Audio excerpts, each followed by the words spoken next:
Hello दोस्तों, स्वागत है आप सभी का करियर भाई ऑफिशियल यूट्यूब चैनल में। दोस्तों, जैसा कि आप सभी को मालूम है कि आपका बोर्ड का एग्जाम बहुत नज़दीक आ रहा है और आप सबको ये चिंता सता रही होगी कि हमारा बोर्ड एग्जाम में जैसे मैथ हो गया, साइंस हो गया, इसमें अच्छा नंबर कैसे आए। तो दोस्तों, अगर आप चाहते हैं कि मैथ और साइंस में बोर्ड एग्जाम में क्लास 10th वाले अच्छा नंबर लाना चाहते हैं तो आप अभी तत्काल हमारे इस यूट्यूब चैनल को सब्सक्राइब करिए, जिसमें से हम आप सभी को इस यूट्यूब चैनल पे मैथ का वो सभी क्वेश्चन करा रहे हैं जो आपके बोर्ड एग्जाम में मैक्सिमम नंबर के आते हैं, यानी कि 4 या 6 नंबर के आते हैं। तो दोस्तों, अगर आप चाहते हैं कि आपका बोर्ड एग्जाम में 70 में 70 पूरा अंक प्राप्त हो तो दोस्तों आप हमारे साथ जुड़िए। मैं यह वादा दिलाता हूं कि आप सभी का बोर्ड एग्जाम में 70 में 70 जरूर आएगा। तो दोस्तों, आज मैं वो क्वेश्चन लाया हूं जो आपके बोर्ड एग्जाम में 4 और 6 नंबर के आते हैं और किसी एक चैप्टर का नहीं है। कोई समांतर श्रेणी का है, कोई आपका द्विघात समीकरण का, बहुपद का, ये सभी क्वेश्चन मैं आप सभी के सामने लेकर आया हूं। तो दोस्तों, चलिए देखते हैं कि आज का जो क्वेश्चन है वो क्या है और कितने नंबर का आया हुआ है। तो दोस्तों, आपको बता दें कि ये जो क्वेश्चन है आपका, यह समांतर श्रेणी का क्वेश्चन है जो आपके बोर्ड एग्जाम में मैक्सिमम 6 नंबर का आता है। दोस्तों सोचिए, अगर आप 6 नंबर तैयार कर लेंगे तो आपका बोर्ड एग्जाम में बेहतर नंबर आएगा। देखिए क्या कह रहा है सवाल कि किसी समांतर श्रेणी के प्रथम 8 पदों का योगफल, किसी समांतर श्रेणी के प्रथम 8 पदों का योगफल 64 है तथा इसके प्रथम 17 पदों का योगफल 289 है। तो आपसे पूछ रहा है कि श्रेणी के प्रथम पद और सर्वांतर ज्ञात कीजिए। दोस्तों, उम्मीद करते हैं कि आप सभी को समांतर श्रेणी के बारे में मालूम होगा। अब मैं ये बताने जा रहा हूँ कि सवाल को आप कैसे लगा सकते हैं। अगर आपके बोर्ड एग्जाम में क्वेश्चन आ गया और आया भी है, दोस्तों आप पेन और कॉपी लेकर के बढ़िया से बैठ जाइए और इस क्वेश्चन को जरूर नोट करिएगा। हो सकता है कि आप एग्जाम में आएगा ही आएगा, तो इस क्वेश्चन को जरूर तैयार करिए और अपने दोस्तों को भी इस वीडियो को शेयर कर दीजिएगा कि यहाँ पर ये ऐसे क्वेश्चन बताया जा रहा है जो आपके एग्जाम में मैक्सिमम नंबर के। दोस्तों चलिए शुरू करते हैं क्वेश्चन कैसे लगता है। किसी समांतर श्रेणी के प्रथम 8 पदों का योगफल 64 है। जब भी आपसे कहे 8 पदों का तो आप इसे उससे कम लिखिएगा। क्या कह रहा है कि प्रथम 8 पदों का योगफल, लेकिन प्रश्नानुसार क्या कह रहा है कि समांतर श्रेणी के प्रथम 8 पदों का योगफल। अगर आपसे 8 पद का क्या लिखेंगे, a प्लस 7d, इन दोनों का योगफल कितना दिया है आपका 64 दिया। ठीक, और उसके बाद क्या है, इसको मानेंगे समीकरण 1 मानेंगे।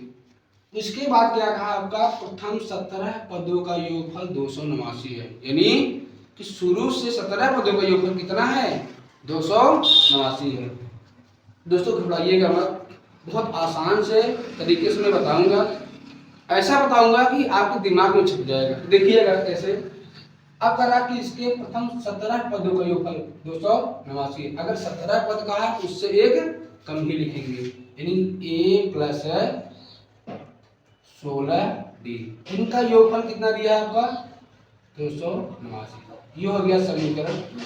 दोस्तों इसमें पूछा है कि प्रथम पद और सर्वांतर। प्रथम पद क्या होता है a और सर्वांतर क्या होता है आपका b। ये दो समीकरण बन गया। अब हम क्या करेंगे, समीकरण 2 में से समीकरण 1 को हटाने, क्या करेंगे समीकरण 2, यानी कि a प्लस 16d बराबर है 289। अब a प्लस 7d बराबर 64। अब इसको घटा देंगे, घटाएंगे तो नीचे वाला चिन्ह आपका बदल जाएगा। देखिए अब इसमें क्या करेंगे, a और a कट जाएगा, तो 16 में 7 घटाएंगे तो कितना आएगा आपका 9d, और 9 में 4 जाएगा तो 5 आएगा, 8 में 6 जाएगा 2 आएगा, ये 2 आपका बचा है। ठीक, अब 9 से काट देंगे, 9 दूनी 18, बचा 4 और 9 बचे 48। जो आपका डी का मान आया कितना आया 25। आपसे ये भी पूछा था कि डी यानी सर्वांतर कितना हुआ। अब वो इधर उधर मत देखो, अब बोर्ड एग्जाम बहुत नजदीक है, इधर उधर देखने से काम नहीं चलेगा। अगर आप ऐसे देखते रह जाओगे ना, ऐसे जब बोर्ड एग्जाम में बैठोगे तो आप ऐसे देखते रह जाओगे, पड़ोसी करता रहेगा आप तो देखते रह जाओगे, उसका नंबर हाईएस्ट आ जाएगा और आप लो रह जाओगे। इसलिए बेहतरीन तरीके ध्यान से देखिए, कॉपी पेन ले करके। तो आपने देखा डी बराबर कितना आया 25 आया। अब हम क्या करेंगे, हमसे पूछा है कि प्रथम पद क्या है, क्या करेंगे इसी का मान लिखेंगे डी बराबर 25 समीकरण 1 में रखने पर। आप इच्छा चाहे समीकरण 1 रखिए और चाहे समीकरण 2 में रखिए। तो समीकरण 1 क्या है, a प्लस 7d बराबर कितना दिया आपका 64। अब इसी में आप d का मान रख दीजिए, a प्लस डी बराबर कितना है 25। 7 गुणे 25 बराबर 64। a प्लस 25 सत्य कितना होता है 176, ये आपका हो गया 64। अब आप पक्षांतर कर दीजिए, जब ये उधर जाएगा तो क्या हो जाएगा माइनस में 175। हटाइए, 5 में 4 जाएगा कितना आएगा 1, 7 में 6 जाएगा कितना आएगा 1। अब यहाँ क्या बचा है 1, वो भी किसी में आएगा। तो समांतर श्रेणी का जो प्रथम पद आया वो आया -111। जो आपका सर्वांतर आया वो कितना आया 25 आया। ठीक, ये क्वेश्चन आपके बोर्ड एग्जाम में 6 नंबर के पूछे। कितना ये हार्ड है? हार्ड नहीं है, बहुत सरल है। अगर आप लगाना चाहोगे एक बार ध्यान से देखोगे ना कि आपके माइंड में छप जाएगा। दोस्तों अब चलते हैं अगले क्वेश्चन में। अगला क्वेश्चन क्या कहा है, उम्मीद करते हैं कि ये आप सभी को समझ में जरूर आया होगा। दोस्तों अगर समझ आया ना एक बार कमेंट जरूर करिएगा जी सर समझ में आया है, या जो भी क्वेश्चन आप पूछना चाहते हैं इससे संबंधित, कोई भी विषय से संबंधित मैथ और साइंस में आप पूछ सकते हैं, कमेंट जरूर करिएगा। अब चलते हैं अगले क्वेश्चन में। अगला क्वेश्चन क्या कहा है इसमें, देखिए इधर कि अभी जो क्वेश्चन है आपका रेलगाड़ी से संबंधित है, ये भी आपके बोर्ड एग्जाम में 6 नंबर का आया हुआ है। कितने नंबर का आया हुआ है 6 नंबर के आए हुए हैं। ये भी बहुत ही आसान है, बस आपको क्या होना चाहिए कि इसमें चाल समय दूरी के बारे में मालूम होना चाहिए कि चाल समय दूरी क्या होता है। तो आप सभी को पता होगा कि चाल बराबर क्या होता है, चाल बराबर होता है दूरी बटे समय। चाल बराबर क्या होता है दूरी बटे समय। अगर आप सबको नहीं याद है, आप एक देखिएगा, इस फिगर को ध्यान से देखिएगा कि चाल समय दूरी होता क्या है। यहाँ लिखेंगे दूरी, यहाँ लिखेंगे चाल, यहाँ क्या लिखेंगे। अगर आपको दूरी निकालना है तो आप दूरी को छिपाइए, क्या करोगे, अब जो सामने सामने है क्या हो जाएगा चाल बराबर दूरी बराबर हो जाएगा चाल गुणे समय। जो सामने सामने उनको गुणा कर दे। अगर आपसे चाल पूछे, क्या पूछे चाल, आप क्या करोगे, दूरी है ऊपर और समय है नीचे, ये आपका बटे में है, क्या हो जाएगा चाल बराबर दूरी बटे समय। अगर आपको समय निकालना है, क्या निकालना है समय, आप क्या करें समय को छिपा लीजिए। तो समय बराबर क्या हो जाएगा आपका, ऊपर दूरी है और बटे क्या है चाल, क्या हो जाएगा आपका दूरी बटे। ये सब सूत्र आप सभी को याद रहेगा ना, तो आप ये जो क्वेश्चन है रेलगाड़ी का आप लगा सकते हैं। तो उम्मीद करते हैं आप सभी को ये सूत्र समझ आ गया होगा। ठीक, तो चलिए चलते हैं क्वेश्चन पर जो आपको बोर्ड एग्जाम में क्वेश्चन पूछा है। क्वेश्चन क्या पूछा है सुनिएगा दोस्तों, घबराइएगा मत। अगर आप लोग पढ़ाई करते रहेंगे बेहतरीन तरीके से, जो भी क्वेश्चन बताया जाए आप उसी क्वेश्चन को तैयार करिए और बार बार तैयार करिए, बार बार उसको रिवाइज करिए। अगर आप ऐसा करोगे ना, जिस दिन आप बोर्ड एग्जाम में बैठोगे आपका बोर्ड एग्जाम में क्वेश्चन लगाने में कोई तकलीफ नहीं होगा, बहुत आसान तरीके से लगा सको, कोई हड़बड़ाहट आपके अंदर नहीं होगी। तो देखिएगा क्वेश्चन क्या कर रहा है, कि एक रेलगाड़ी एक समान चाल से 180 किलोमीटर की दूरी तय करती है। एक समान चाल से 180 किलोमीटर की दूरी तय करती है। करा यदि चाल 5 किलोमीटर प्रति घंटा अधिक होती, इन जो पहले चाल था उससे 5 किलोमीटर प्रति घंटा और अधिक होता, तो वह उसी यात्रा में 1/2 घंटे मतलब आधे घंटे का कम समय लेती। तो रेलगाड़ी की चाल क्या होगी, जिस चाल से वह दूरी तय कर रहा था सूर्य की। तो जो भी हमसे पूछे हम उसको पहले मान लेंगे। देखिएगा, ध्यान से देखिएगा, हम क्या करेंगे, माना, क्या करेंगे, माना रेलगाड़ी की चाल, रेलगाड़ी की चाल x किलोमीटर प्रति घंटा है। कितना है, x किलोमीटर प्रति घंटा। और बाबू इस क्वेश्चन को किसी भी कीमत पर तैयार करिएगा। ये जो क्वेश्चन बताया जा रहा है ना, किसी एक शिफ्ट में नहीं आया, ये 7 की 7 शिफ्ट में आया है और किसी एक वर्ष में नहीं, हर बार आया है। सोचो, जब ये क्वेश्चन बार बार आ रहा है क्यों नहीं इसको हम तैयार कर लें। तैयार कर लेंगे तो आपका ही फायदा होगा। ठीक है, देखिए, तो कह रहा है कि माना रेलगाड़ी की चाल x किलोमीटर प्रति घंटा है। अब मान लिए हैं, अब क्वेश्चन पढ़िए। कह रहा रेलगाड़ी एक समान चाल से 180 किलोमीटर की दूरी तय करती है। आप क्या लिखेंगे कि x किलोमीटर प्रति घंटे की चाल से, x किलोमीटर प्रति घंटे की चाल से 180 किलोमीटर की दूरी तय करने में लिया गया समय,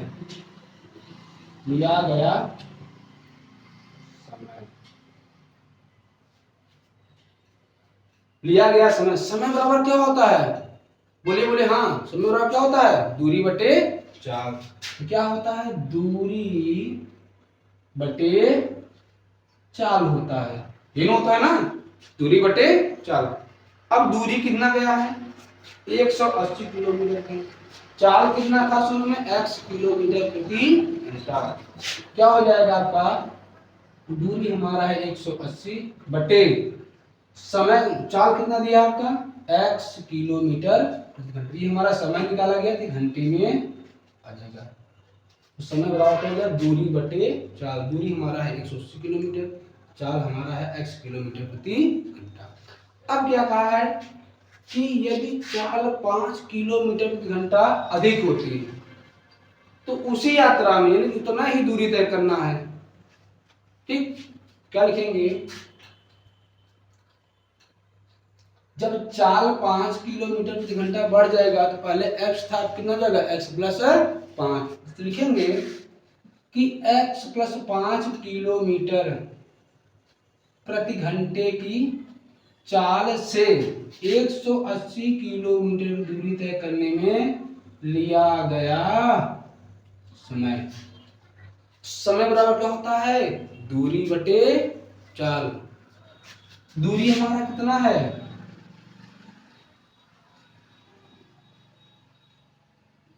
दूरी है कितना हमारा 180 किलोमीटर।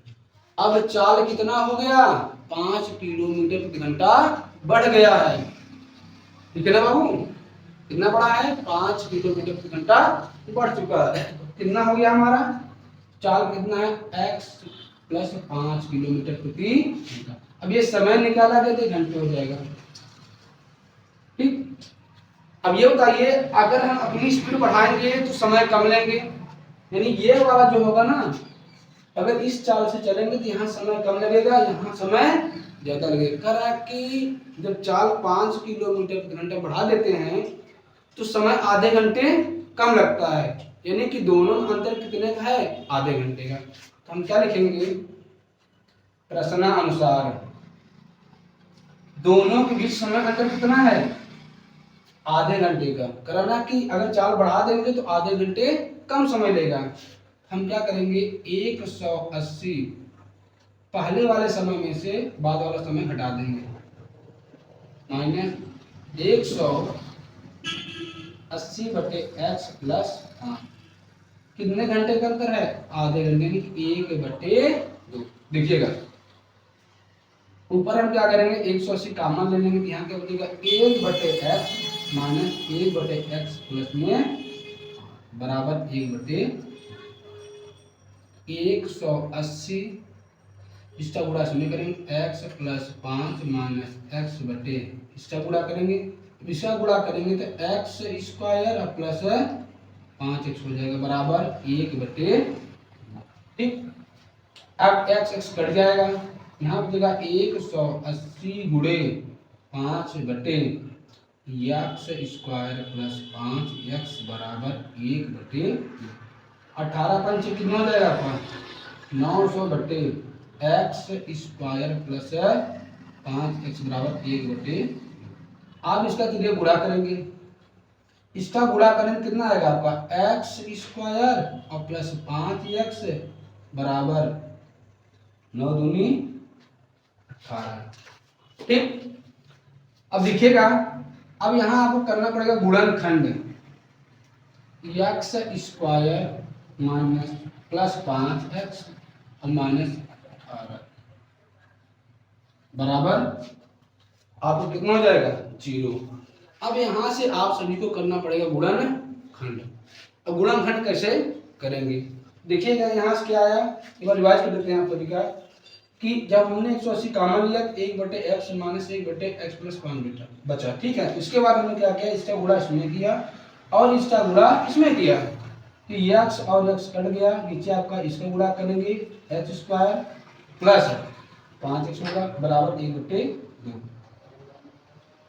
तो आप हो गए 180 गुणे 5/x स्क्वायर प्लस 5x बराबर 1/2। 18 पंचे 90, 900 हो जाएगा, बट्टे आपका हो जाएगा x स्क्वायर प्लस 5x।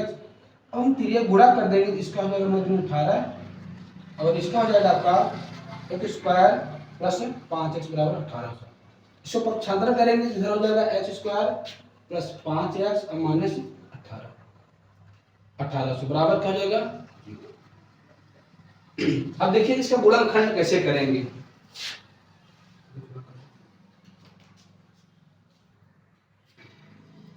दोस्तों देखिए ये आपका समीकरण बना। अब यहां से आपको करना है गुणनखंड।